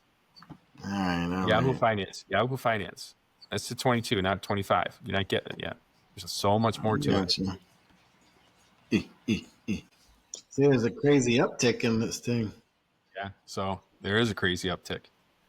But let me just show you. So this looks pretty good at 113, right? You sound so good. What'd you do? This is 5-day. This is 1 month. Can you see this? Damn. Wait, no. This is 6 months. Year to date. It bounced back? 1 year. Wait. 5 years. What's the peak? Since 2021, they thought they knew what they were doing, and it was a good stock at 196. Where's that peak? Then it dropped all the way down 196? to 80. You said 196? 197. 197? God damn, that's a drop, boy. It's half. So you lost 100 points. and it's in the billions. Where's the lowest spot? Where's the lowest spot? It looks like it's right there before 2024. Where, 2024? Before, just, yeah. 84. Yeah, that's about the same. 90, and low was 83. That's about the same then. Look, it's repeatedly dipping to its worst point. Good job, Disney owners. Well, that's what we're saying. The Disney's got it. Well, it's actually not bad. You got to understand, in the 90s when they were coming up, and they started buying Marvel and all this. How far is that span right there? And then woke. What happens? You go woke. You go broke. That is true. What happens when you try to please everybody? You go broke. You end up pleasing nobody. No, but hey, man, you go woke, you go broke. I'm surprised at 113. Well, you deserve it if you're fucking stupid, man. You know, it's sad though. Disney used to be such a staple of like Americana. Yeah, their brand was beyond reproach. Their It branding was was so beyond reproach. bona fide that they found it in Osama bin Laden's caves for his kids. Really. He hated the West, but you know his kids Captain were. America, what there was in his cave. Wow. Yeah, he hated the West so much that he had his kids watching Disney. That's bizarro world, man. It really is, dude. That I can't believe you said Talking that. about falling from the graces, right? Even your enemies knew it was so solid that they were giving it to their own kids. That's insane. That's sad. That There's is your insane. sophistry. There's your sophistry. There's your sophistry. There's your sophistry. I mean, Somebody think lied about to the execs or paid them off, and then they lied to everybody else, made a bunch of bullshit. How long do you think we can keep this up? I don't know. The Man, kids start chopping their dicks off, I think. chicks start chopping their dicks off, and the people that stood in the left side after that, bravo. You know, if you got fucking fortitude to stick with a party that's chopping dicks off, you know what I mean? God love you. Killing babies, chopping dicks off. Yeah, well, it's kind of the same now. If you stick with them after they support and celebrate killing Charlie Kirk, it's like, good for you, I guess. You got some fortitude. Yeah. You should probably be euthanized, though. I wouldn't go that route. It's just a matter of an opinion. As long as you're not promoting it, you know, they can, you know, people are just ill. They're just ill. Mental illness is real. If we dance on someone's grave, the opposite happened.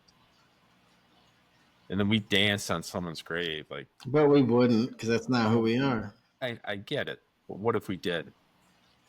Well, then this is where they complain about the woke right, just as they complain about the woke left.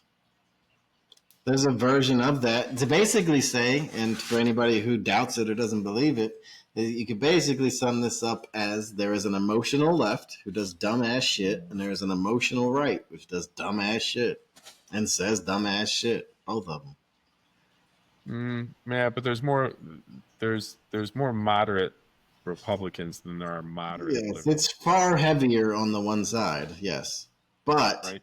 that does still exist. And the thing is, with a lot of these, like, did you see that guy that killed those ICE detainees? No. Yeah, rooftop shooter killed some ICE, like two he killed and one that was fighting for his life. Last I heard, a couple hours ago. ICE detainees? Dallas, what happened there? yeah, they were detaining these people, and dude shot him from a rooftop and then blew his own fucking head off. Crazy.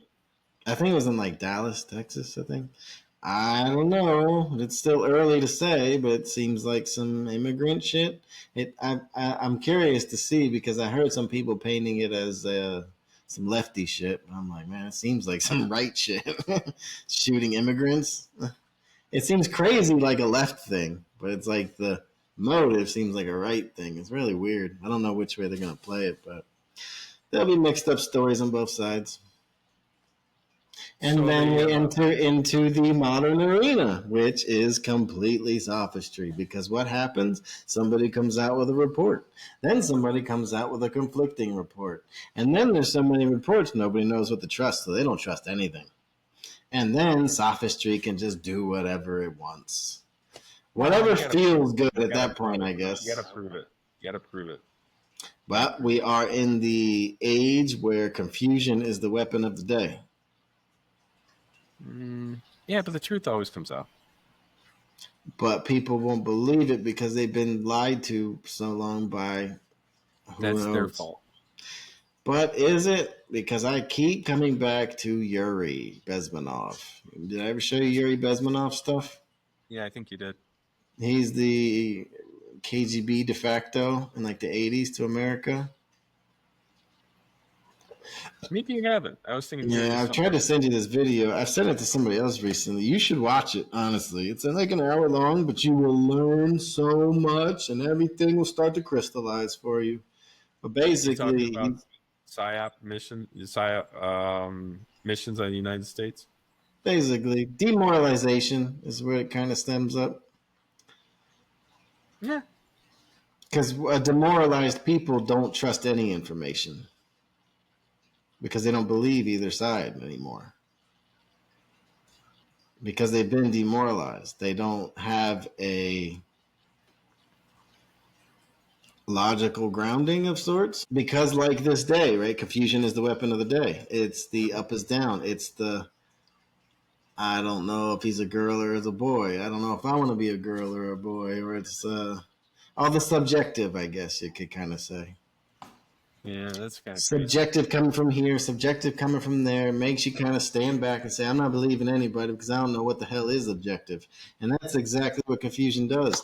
And if I was to quote a salesy thing that I learned a while back, a confused mind always says, no. exactly. So if you want to know, make them confused. If you want a yes, give them all the information.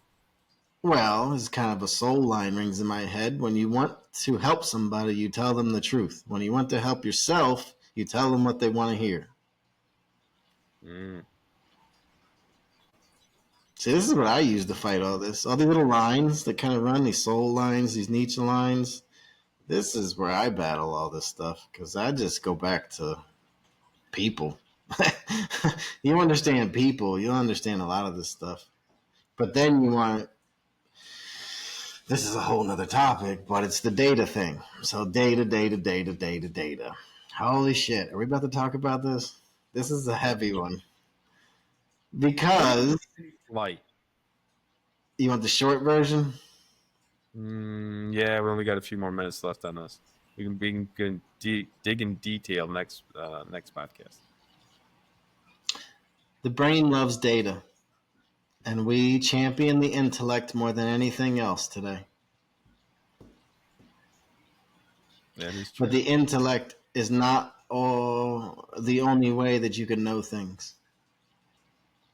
And we used to be more in touch with other ways that we knew things, but we champion the intellect so much because we have data, so much data available to us, because we've never had this much data available to us as humans.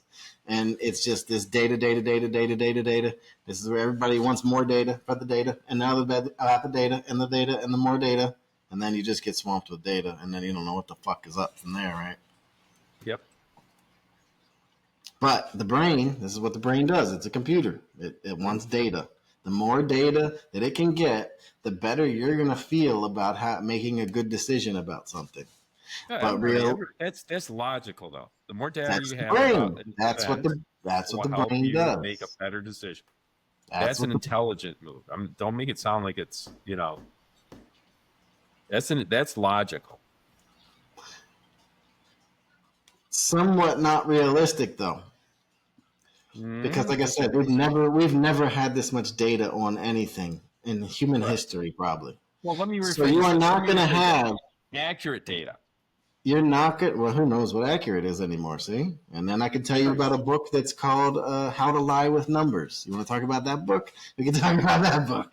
So it's like I sit there and I deal with lies on numbers all the fucking time. I'll never forget. I was in the weirdest thing about this whole numbers thing is the numbers can be true, but they'll be angled in a way that it's sophistry. Fucking sophistry. Perfect example. I went into a financial advisor's place, and he goes, if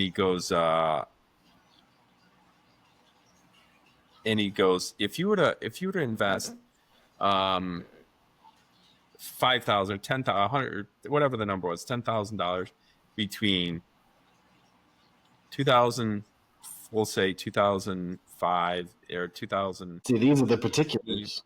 To 22. You would have made $30,000 on that side. And I go, yeah, but those are you're cherry picking the best times of stocks ever. Which can't know. In the moment, you never know. What if you were to put that same $10,000 between 2007 and 2015? What would you do? And he goes, okay, let's run it. He goes, oh, well, that's didn't come out the way I was anticipating. Yeah, you lost money, didn't you? So he was, it was the time frame. That's what most people don't understand, is the time frame. Timing is everything. Timing is everything when it comes to any investments. And It's right like now is the greatest time in history to invest in multifamily. I wish I could. I wish you could too, dude.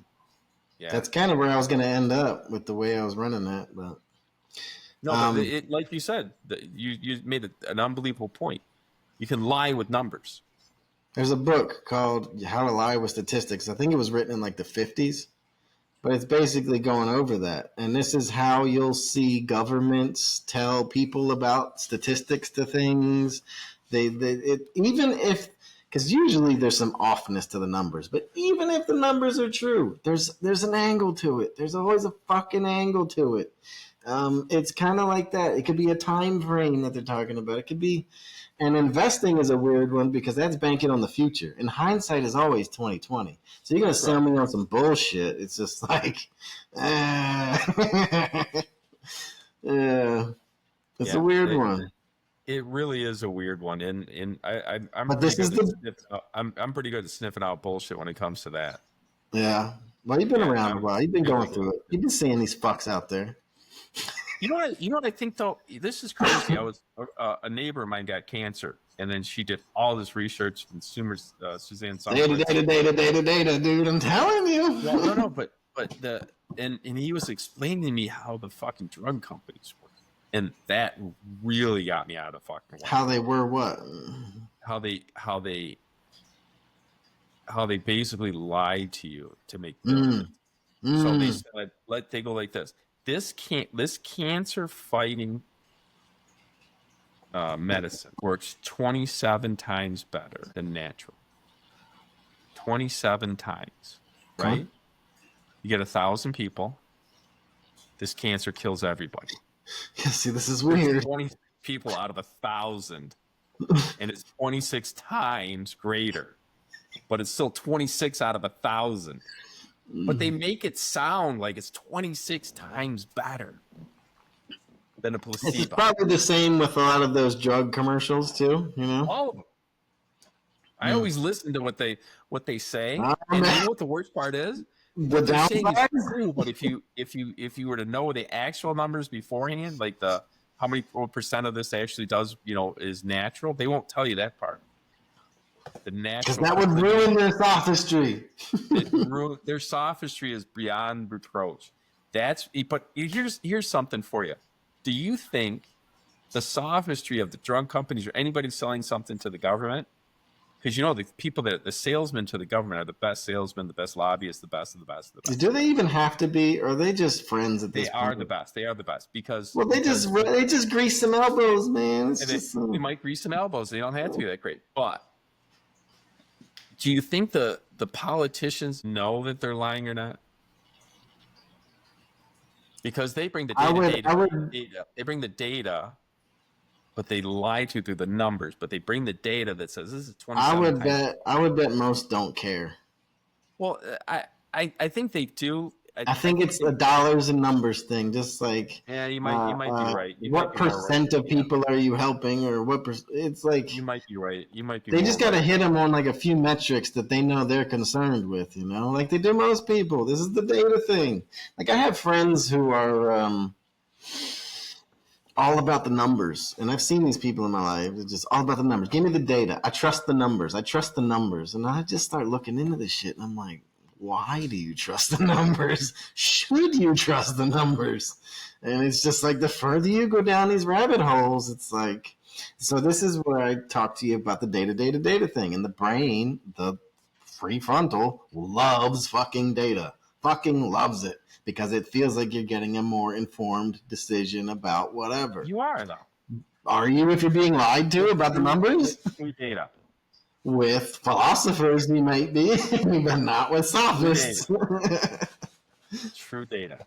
So you see all these people that go off these news numbers and these polls and this bullshit, and I just believe so much less of it anymore. It's the same way that people try to split up the violent demographics, right? Mm-hmm. But they'll be like, "Well, white people suck in this one, well, black people suck in this one," and it's just like, you're fucking playing a game, and I know what fucking game you're playing, and I'm not interested in it.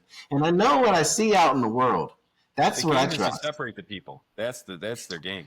That's the ultimate game. But That's I the trust game. what I see out in the world. I trust the interactions that I've seen between people. You can doctor it up to make it look like whatever you want, but I already know. What you see. You can't hide what's in someone's heart from people. You Yeah, can put all the numbers. My dad said that. He said you can't hide two things: money or love. I could hide money. If you had it for a period of time, you can hide it. But like You'd have the to put move, if you win the lottery, you're not doing anything different for like a week. No, you know what you do? Here, I'm going to give everybody the greatest advice you give somebody. Don't tell anybody. No, don't tell anybody for a couple weeks, and then start hitting everybody up for money. And whoever gives you money is someone that's trying to help you, and then they're your true friend. Well, But if they don't give you money, then they're not your true friend. This is some lady advice too for the guys, right? Yeah. If you want to get a girl that's about you, do it. Make her think that you're broke or whatever, right? Yep. Because money just confuses. It doesn't confuse people. It's that thing. It's that fucking thing, dude. So is there sophistry in dating? So here's a funny one because we've gone to this again recently, blaming money, right, for all the society's problems and this and that. Money's not. But typically what my thing is I'll say it doesn't matter if you blame money because before money, it was another resource, whatever it was. The guy was hoarding all the pelts. Silvers, whatever. Yeah, the guy was hoarding all the pelts who had the money, or the guy was hoarding all the gold who had the money, or whatever the thing was. So you can kind of replace money with thing. But I will say this, I kind of thought about, is that in that older model, you had many different kinds of valuable items. To where now, because it's one, centralized, like a fucking bank, right? You have one thing at the top now.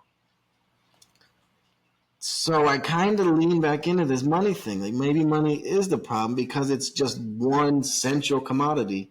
And when you have one central commodity like this, people will kill for it. People will steal for it. People will do all kinds of heinous things for it.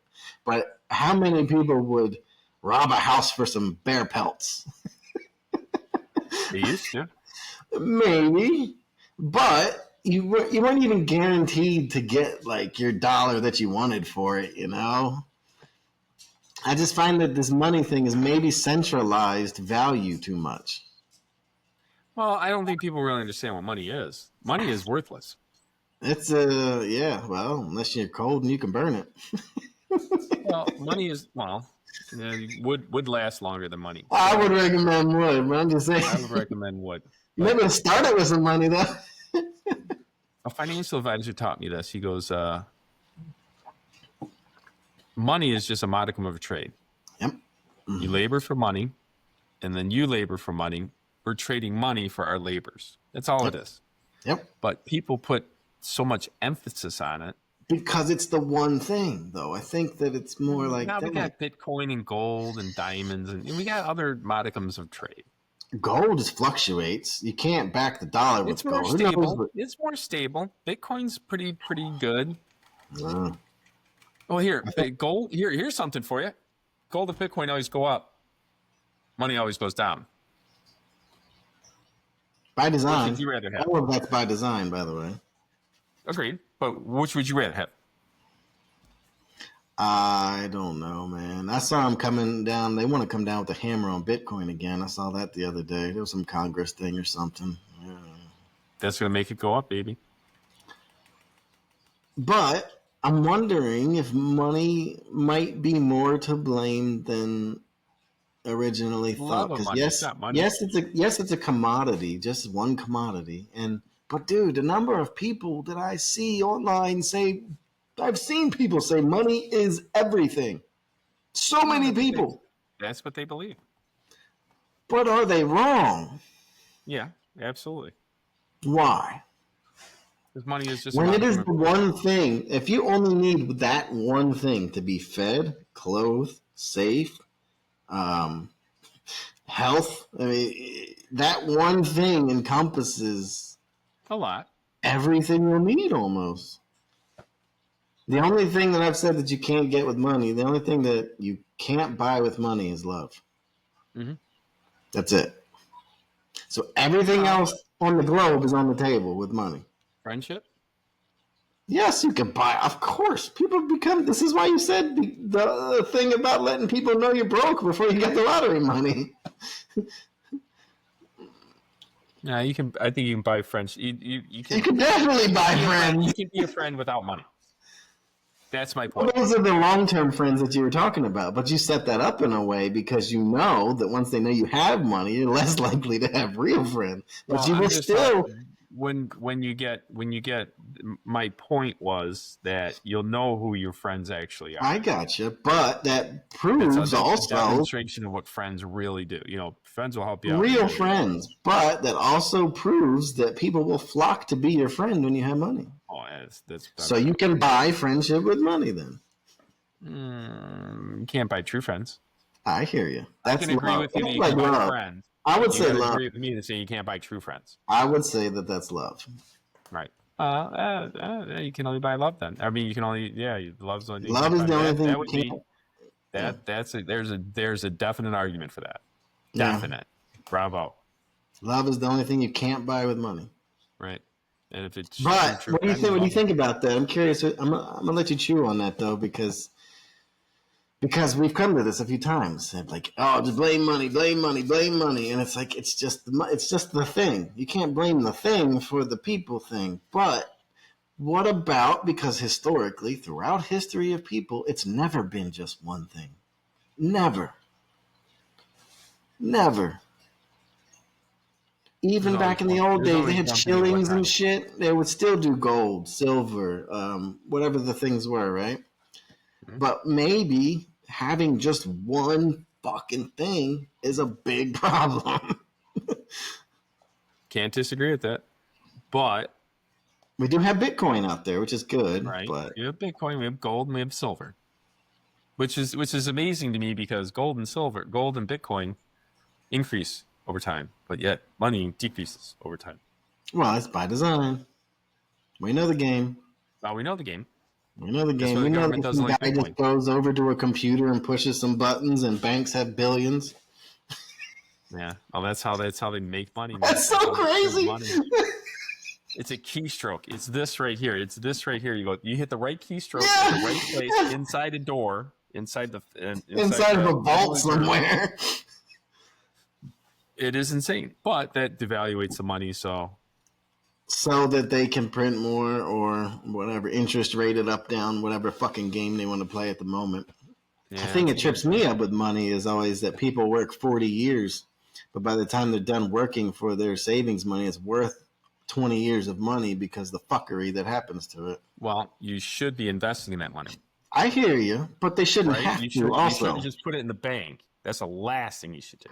I understand, but they shouldn't have to play games either. Shoulda, coulda, woulda, buddy. The government should treat their people better. I agree. I agree with you too, but they don't. So that's why we don't trust the government. Same with us. I think they forgot that shit. Yeah, they do work for us, and the big problem is we don't make them. Well, weak men lead. Weak men are tolerated. Therefore, the right is dead. Most men live a life of desperate. Most men lead lives of quiet desperation. So true. Because you know why? You know why, don't you? It's man's greatest sin. Pride.